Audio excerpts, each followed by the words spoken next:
Everybody's got something to say about the Miami Dolphins and their 2024 season outlook. But what about FanDuel? We're looking at some of the betting lines here today for the 2024 season on Locked On Dolphins.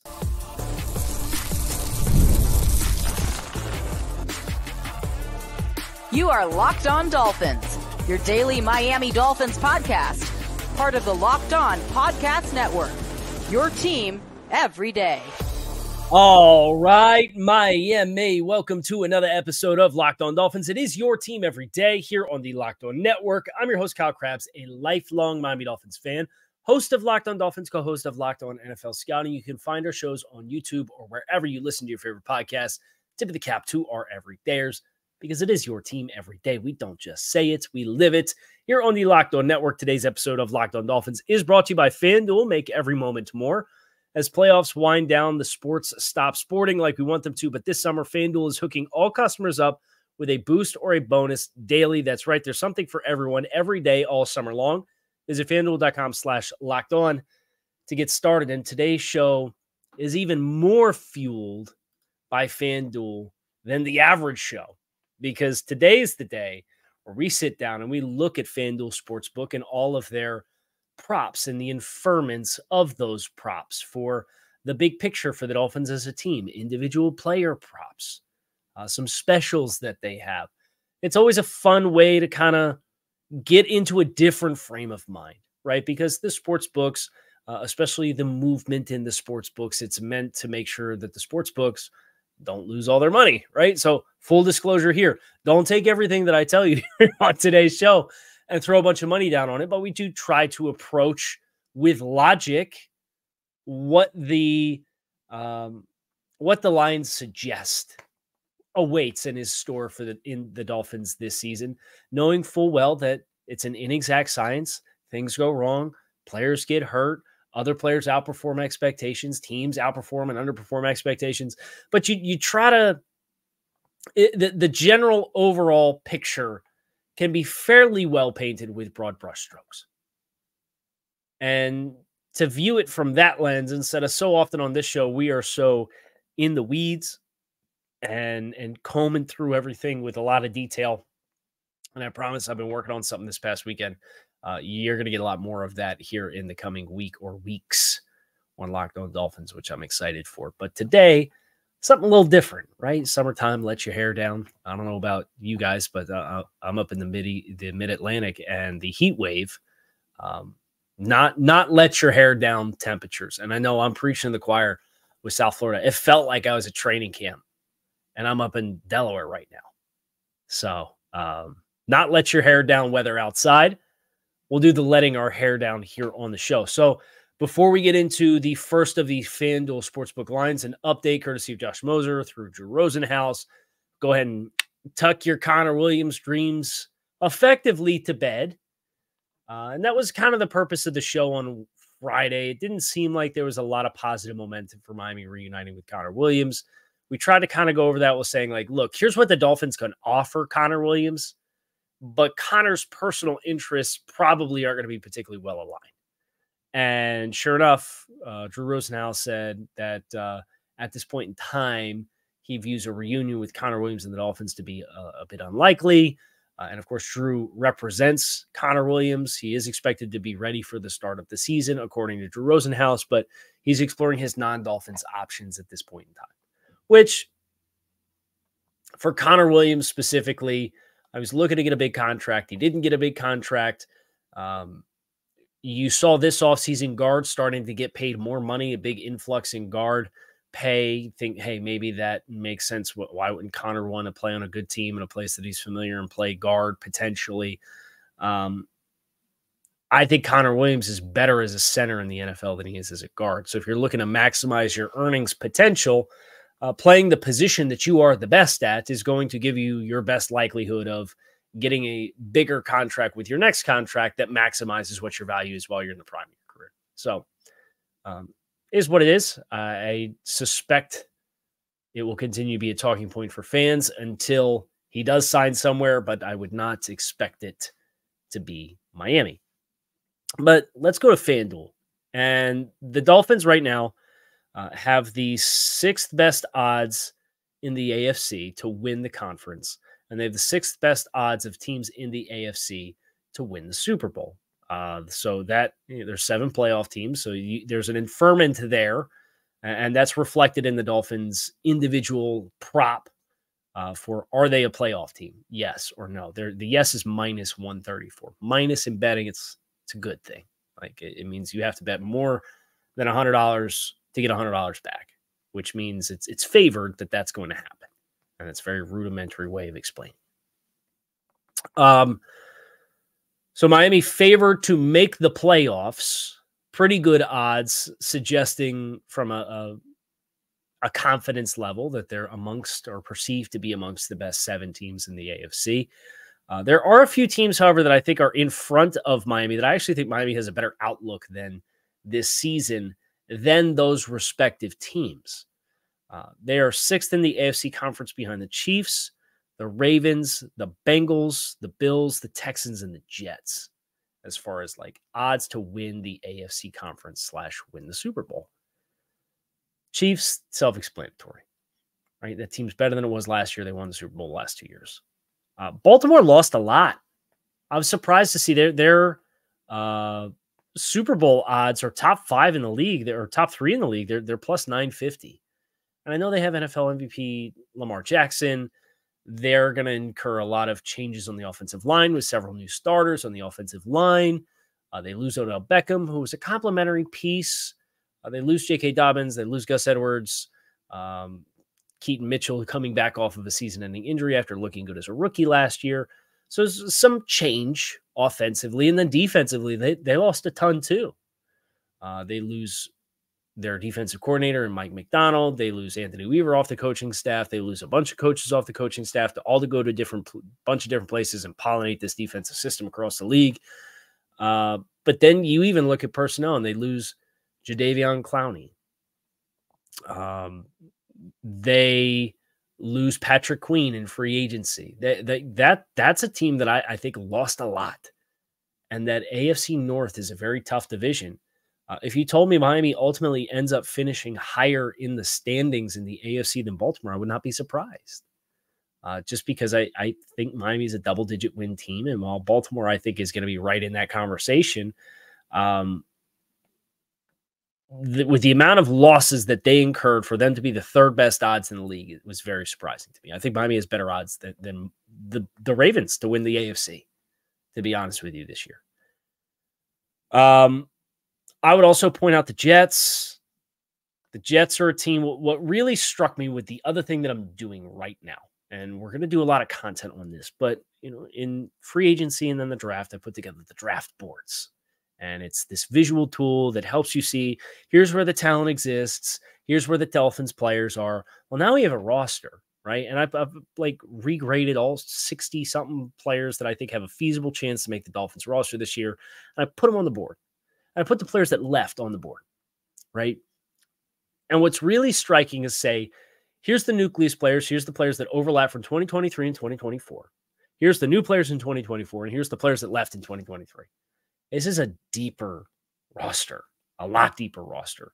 And yes, you lost a cornerstone player in Christian Wilkins, who left in free agency. And you left high-level quality starters in Connor Williams, when healthy, and Robert Hunt are gone. Now, there's a whole other conversation about Connor Williams and Robert Hunt combined. Did they play 1,000 snaps last year between the two of them? I don't think they did.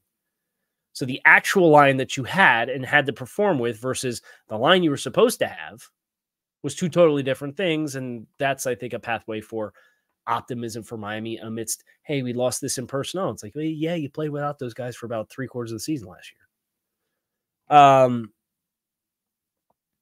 The Jets are not a deep team. And we did their assessment last week on Locked On NFL Scouting, where we do a team a day for 8 weeks. And we put them under the microscope. We grade all the players. We get really into each individual team. And yeah, the Jets went out and they're getting Aaron Rodgers back at 41 years old from an Achilles tear. Yeah, they got Mike Williams at wide receiver. Yeah, they added Tyron Smith. And I think they're fairly deep at tackle with trading for Morgan Moses and signing Tyron Smith and drafting Olu Fashanu. You say, okay, like tackle's not a cataclysmic spot for you anymore. They don't have depth on defense. They don't have depth in the skill group. And, they have better depth at quarterback, but football's a game of attrition. And I think Miami's departure from more high-end talent into, hey, here's a little bit more evenly balanced infrastructure in the midst of us doing some transitional things from players that are going to be here long-term. I like Miami's odds more than the Jets. So just among the teams that are out in front of Miami from a Super Bowl odds perspective, they're 12th in the NFL. They're 6th in the AFC conference. I like their odds better than Baltimore. I like their odds better than the Jets. I would also point to the Cowboys. A lot of new on that offensive line. The running back situation is kind of a mess, and they need it to not be. Their other wide receiver situation, besides CeeDee Lamb, who needs a new contract and hasn't gotten one, is kind of a mess.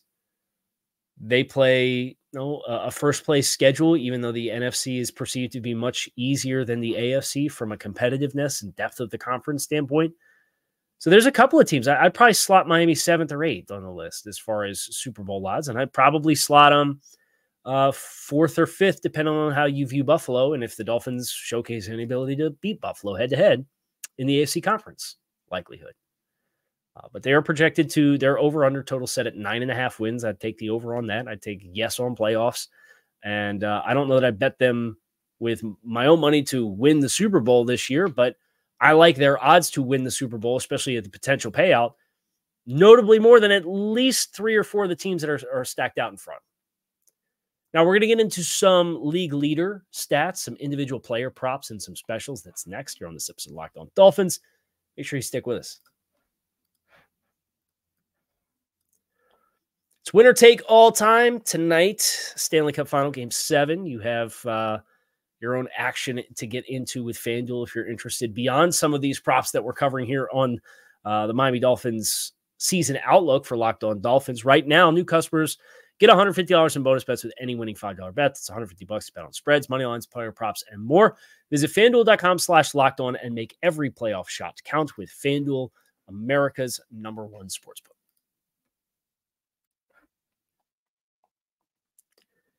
Some of the league leader stats, the most compelling ones, I think belong to Tua Tagovailoa based off of what he was able to do last season.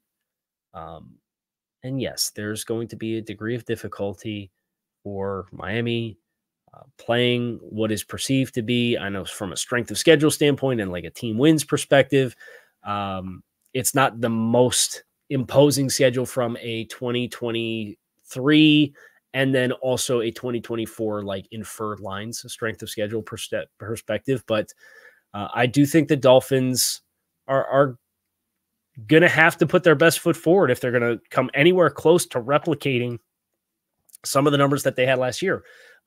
If I see one more tweet about 70 points, but gouge my eyeballs out, I'm so tired of hearing about it. There's one game in September, and it was a really fun day. It was really cool to score that many points in a game and win a game like that. But, like, put that thing to bed. But even without the 70-point game, right? Like, Miami scored 496 points in the regular season last year in 17 games. That figure in franchise history would rank second behind the 84 team, who scored 513 points and lost in the Super Bowl, the 49ers. But even if you take the 70-point game away, it would still be the fourth highest individual single season scoring, and it would rank behind 84, 85, and 86. Fourth single season without a 70-point performance. To replicate that kind of points scored, and they scored 397 points in 2022 in Mike McDaniel's first year. So they're averaging about 450, but if you take the 70 burger off the board, which it doesn't work that way, and I know that, but the kind of the consistency of it without the major outliers, it's about 425 point, like that's still averaging top 5 in franchise history. The point being, those are lofty numbers for this organization and the history of this organization. There have only been 5 incidences in franchise history where they've scored more than 400 points. The good news is 2020 and 2023 were 2 of the 5, And then in 2022, they scored 397, which is their 7th highest individual single scoring season. So like you're getting there, but the sustainability of it year over year, it's betting on 4,600 passing yards again, especially with how they ran the ball last year. You'd think with the Jalen Wright investment, they're going to continue to run the ball. We're going to talk about some of the backs and some of their numbers here on FanDuel in just a minute. I don't know that I love any of these odds. Tua has the tied for 9th with Jordan Love for most passing touchdowns in a single season in 2024. Be the passing touchdown leader. Tied for 9th plus 1,600. The odds relative to what he's done in 2 years with Mike McDaniel, touchdowns and interceptions, are kind of a high variance statistic year over year. There's some lucks. It's not the most consistent predictor of performances, past performance, just because there's variance with touchdowns.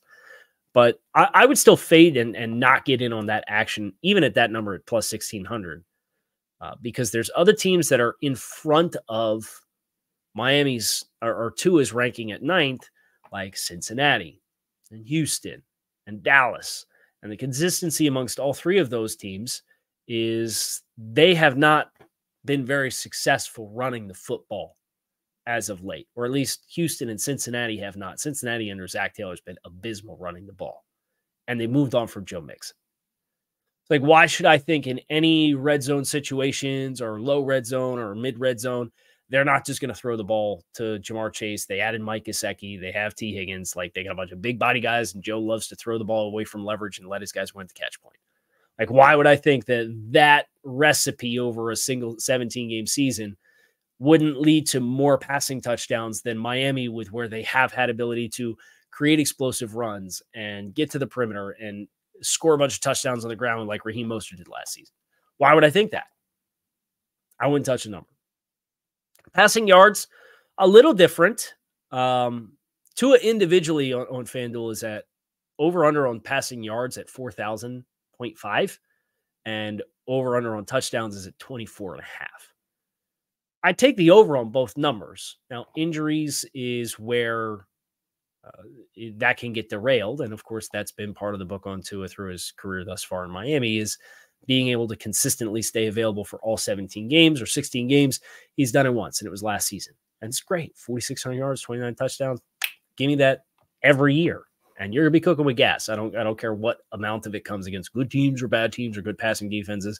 I watched him light up the New York Jets like a Christmas tree a whole bunch of times, despite how everybody tells us they're the 85 Bears.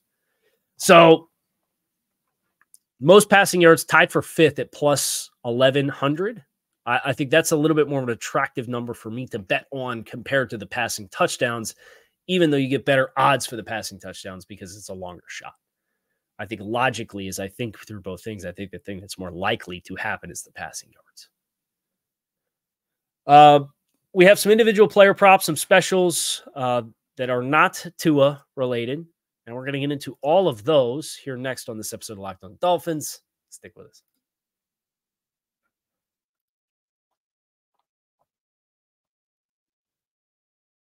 So we've covered playoff odds, team wins, Super Bowl odds, conference odds, passing yardage and touchdown odds with Tua individually with his individual props. I think you can really get some interesting action if you're into that sort of thing with the stuff that's a little bit deeper down. For example, Raheem Mostert's rushing yards over-under prop is set at 625.5. 625.5. And look, I know Raheem Mostert has struggled with injury history throughout the course of his career. But in 2 seasons in Miami, he's rushed for 891 and 1,012. And he's at 625. And it's not like Devon Achan's numbers are taking the hit, because his rushing yardage pop is at 750.5. So they have Achan at over 125 more yards for the season than Raheem Mostert. I think Devon Achan's one that's more at risk of replicating what he did last year, and he had 800. So I think he's going to get the ball a little bit more in the passing game. I think he's the player they're going to move around a little bit more. I think Jalen Wright is the insurance to Raheem Mostert. I think Devon Achane's going to be a little more offensive weapon-y. And he alluded to that this spring, talking about what his focuses were for the offseason. And I know a lot of Dolphins fans have asked, like, look, is there a future here at wide receiver for him? Do you think so? All I know is he's explosive, and they're probably going to look to get the ball in his hands in as many ways as possible. But just turning around and handing the ball off to him for a guy even at a bulked up size, I don't think is a long-term recipe for maximizing his value and his touches. So I take the over on Raheem Mostert at over 625.5 in a heartbeat. And I will have action on that one. I can tell you that. This one was interesting. 1 or more passing touchdowns in every game for the season. This is on their specials. It's plus 1,200. They were 16 of 17 in the regular season last year. The only game they didn't was the game on Monday Night Football that shall not be named. That was a game in which they were up by 2 touchdowns in the final 4 minutes and didn't win the game. That was the only game last year they did not have a passing touchdown, at least one. At plus 1,200, that's a really good return on investment if you think the Dolphins can have a replicatable year-over-year. And look, when you're throwing to Tyreek Hill and Jalen Waddle, and now you have Odell Beckham, and now you have Jonnu Smith, and you have Devon Achane, who can catch the ball out of the backfield, and you're expecting him to get more involved. Malik Washington, will see what his involvement looks like in year 1. Like, all of that combined, I like that. I like that bet. Jalen Ramsey, 5 or more interceptions is plus 380. That feels a little aggressive. Just because five's a big number. Now, you are expecting him to move around a little bit more and stay a little bit more involved. He had 3 interceptions last year. Jalen Ramsey, here's the problem. Jalen Ramsey's never had 5 interceptions in a single season in his career. So even the years in LA when they maximized him by moving him around and he's all pro like he was in 2020 and 2021, never had more than 4. Now, he's got his hands on a lot more footballs than that, but never had more than 4 interceptions in a single season in his career. So I'd stay away from that Ramsey prop. And then they have Tyreek Hill and Jalen Waddle. Tyreek is favored of all the receivers in the league on FanDuel to lead the league in receiving yards. That's plus 550. He's just in front of Justin Jefferson, who I think would you consider Sam Darnold and potentially a rookie in J.J. McCarthy. That's probably wise that he's out in front of him, and CeeDee Lamb being the other one with Dallas. I think CeeDee's a pretty good challenger there. But the Waddle prop stands out to me. His over-under is at 1,000.5 yards. And Jalen Waddle's been in the league 3 seasons and had 3 1,000-yard seasons and looks to be the best version of himself that we've seen. I would get in on that action as well. So I like the playoffs. I like over 9.5 wins.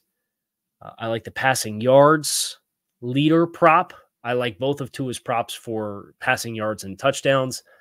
I like Raheem Mostert over 625. I like Waddle over 1,000.5. And I would get in a little bit on 1+ passing touchdowns in every game on the season. So that's kind of some of the stuff on FanDuel that like I'm going to be on.